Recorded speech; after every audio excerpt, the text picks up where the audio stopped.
Margaret thinks this is too loud, and she wants me to stop.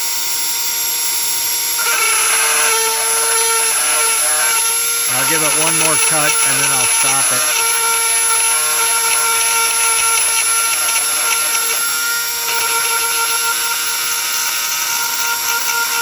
The machine is doing what it's supposed to. It's spiraling out. I'm not sure that's the best method for this kind of cut. Coming in from the sides might have been a more effective cut approach. I can't tell if it's walking on me north or if the part's not moving. I can see that the part is fixed. All right, it's going to come up and then I'm going to stop it.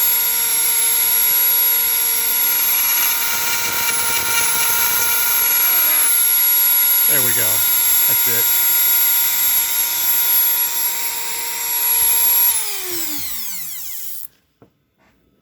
Now we'll stop it. Clean it off.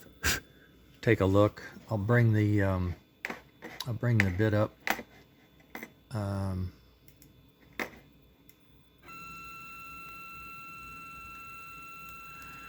Andy gave me some hints on modifying the soft and hard stops because they're calculated, and so I was making my work area a little smaller than it needed to be, just out of a fear. So when I changed those settings, the device decided it was okay to continue to cut, so it did. But I wanted to show you what we have. I don't want to take it out of the fixture because when the queen is not too upset, I may start up again. There's a lot of chatter in there and in there, and the center, of course, is not cut flat well at all. I still had a lot to do, which is interesting because when we look over here, if it's still up, you can see on the visualizer, it says we were about 2/3 of the way done, which, yeah, I guess that's about right. But the path we were making was wrong for this cut, and I think I was off of my start point. You can see how it's biased to the right. Oh, I'm sorry. There. I don't know if you can see it or not. There you can. It's biased to the right. The part on the right, the little tab that's left, is thicker, and that's the opposite of what it should be. If I can't find an engine anywhere. Well, here's one. Here you can see the thickness. Oops, there we go. There you can see the thickness of this tab is less than this tab. This is sticking out. So, yeah, it seems I've taken off more material than I should have on the right and less material than I should have on the left. So the whole slot, I think, is moved over. And that's a part of where I had it set up, I guess. And my 0 points, where did I put 0? I must have made a mistake. If my toolbox is still working, let's see if I can get there. I can go to return to 0, and let's just see what it looked like. This will show me where I was going to start. I don't know. See, it should have started more left than it did. I don't know why. You can see, I can see, you can see the bit is kind of on that line, but it should have cut in more, but I'm not sure that would have done what I needed. All right, I'll do some investigation on my dimensions. I'll wait for Margaret to be done with whatever she's doing. I'm going to clean some of this up. Now you can see why we need a chip collector. And I cut my, I was doing a 0.5 cut. I went to a 0.1 cut. Andy suggested I take thinner cuts. WD-40 for lubricant, he thought was good. 2-flute cutter is good. I think my travel speed might have been a little too fast for everybody. But all in all, the part is very rigid. It's not moving. So my clamping is holding up. Tool bit's warm. It's not at all loose. And I was turning, at the end, I was turning 30,000 RPM, which probably might have been too fast. I don't know. I went from 5 to 10. I just kept cranking it up, hoping I'd get a smooth point somewhere. But, oh, geez, I don't know. That plunge, I'm going to have to cut down on that ramping, the plunge rate, you know. Come in slower, I think. Give it a chance. Make sure it stays lubricated. The next cut is going to be pretty serial. It's a deep, wide cut, and I'm going to try to offset it so I can clear up that piece on the left as well. I may actually try to offset that here shortly and see if I set that back.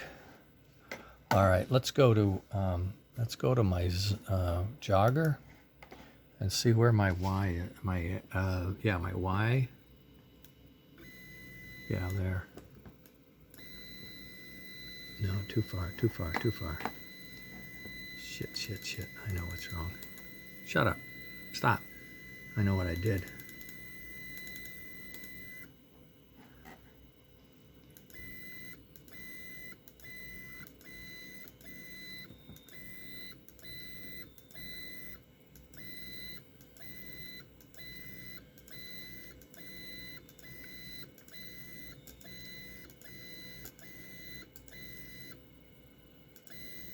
Right there.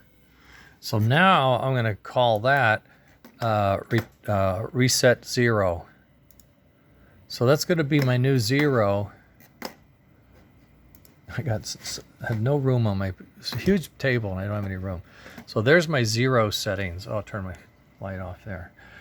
So I'm zeroing in at 26 out from the set point and 25 out from the set point. From home. That's how far I am from home. And that is, that's fewer than I was. So I think this now, if I just start the cut over again, I could probably trim that side up. But the queen is asking for quiet, so I have to obey. Oh, you can't have a machine shop under your house. That's not a good idea, I guess. Any case, we did it. I mean, we made a cut. We're on our way here. I'm going to go while I'm waiting for rest period to be over. I am going to go look for the parts that will fit in here. I've built several of these engines. I have to find them now and show you how this thing is going to work. This would be the same for the O gauge flyer and the S gauge flyer that were reverse in boiler or had no smoke, you know, were the solid chassis like this. This would be the same approach. Uh-oh, my little lid came off here. That's probably not good with these flakes flying around. Anyway, I'll be back. I'll fill you in on what's going on and how it worked out. And I would say we have a mini mill, a DIY mini mill with a Dremel, with a design from a Polish student who's now an engineer. It took me so long to build it, he got his degree, you believe it? And the Micro Plus XY from Micro Mark, with adapters that I found online and then I modified for my own use. You can see now I've got the screws in. This is just, look at this. This is rigid. And the motors are working, couplers are working, ball bearings, big screws. It's very smooth. You saw there was no wobble, you know, everything was just solid. So I'm very confident the mechanism now is very reliable. I've replaced the end caps and the motor mount. I had to add a little spacer for the motor to give it just a little more room for that coupler to be a coupler. And I added the thrust washer bearings on both sides. So we got ball bearing thrust washer and a ball bearing axial bearing. So I think this could work.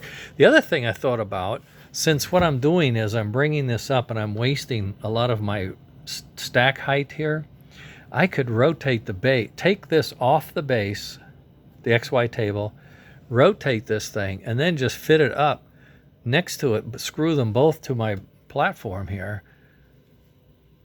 And they don't have to be on the same frame connected.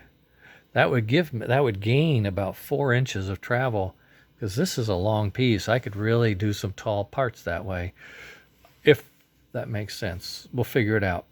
This is all I needed to worry about. This is just exactly what I need for the height, and the X and Y is perfect for doing this modification. So, all right, that's it. Enough babbling. No, get on with it.